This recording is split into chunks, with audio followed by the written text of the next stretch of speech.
Well, this is interviewing Chris Towers. Chris, glad you could join us today.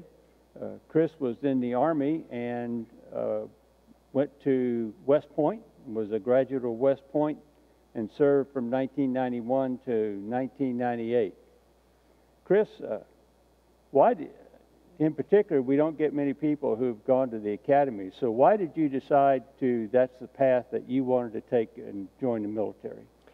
So really three main reasons for me to go to West Point. One, I knew that for my college experience, I kind of wanted a place that was away from home. I figured 1,000 miles was pretty far enough to go.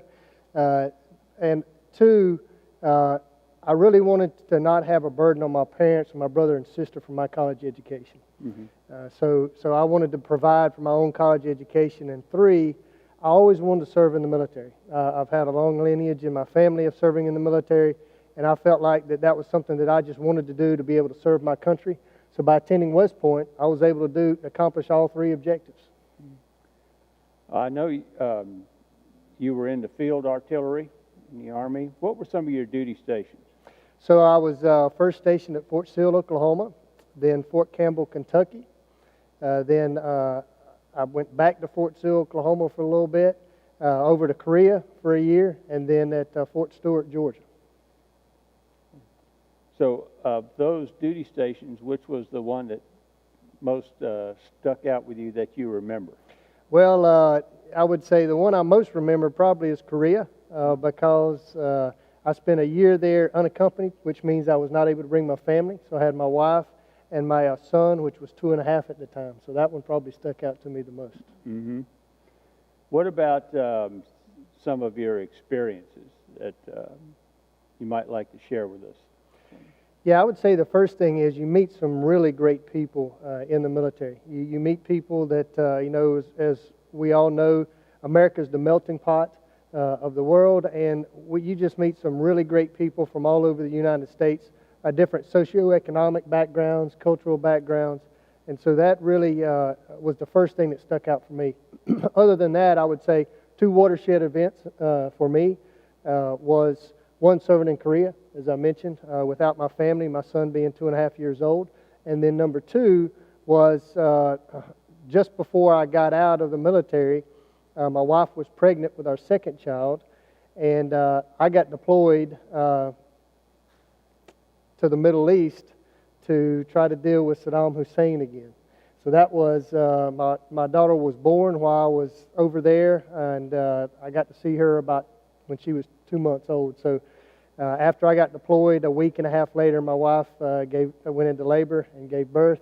And so that's the two experiences that I would say really stick out in my mind. A lot of people don't understand how tough it can be on the family.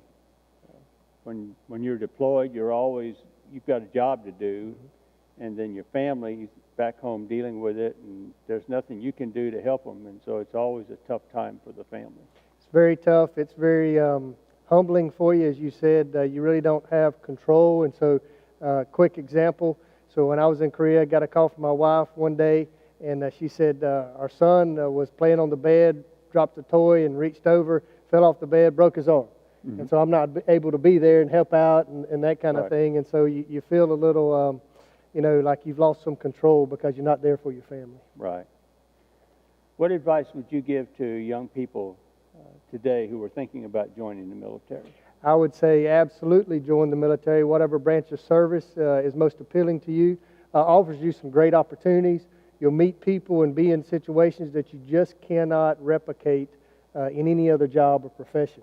It's just an absolute great place for a person to go, whether it's straight out of high school or whether they go to college, maybe get a degree and then get a commission as an officer. But any of those ways into the military, I would highly encourage a person to go. You learn discipline, you learn to organize yourself, you learn life skills that you just can't replace with any other job that you have. Right. Well, Chris, I want to thank you on behalf of the Jones County Veterans for your service, and appreciate you joining us today. Thank you for the opportunity. Thank you.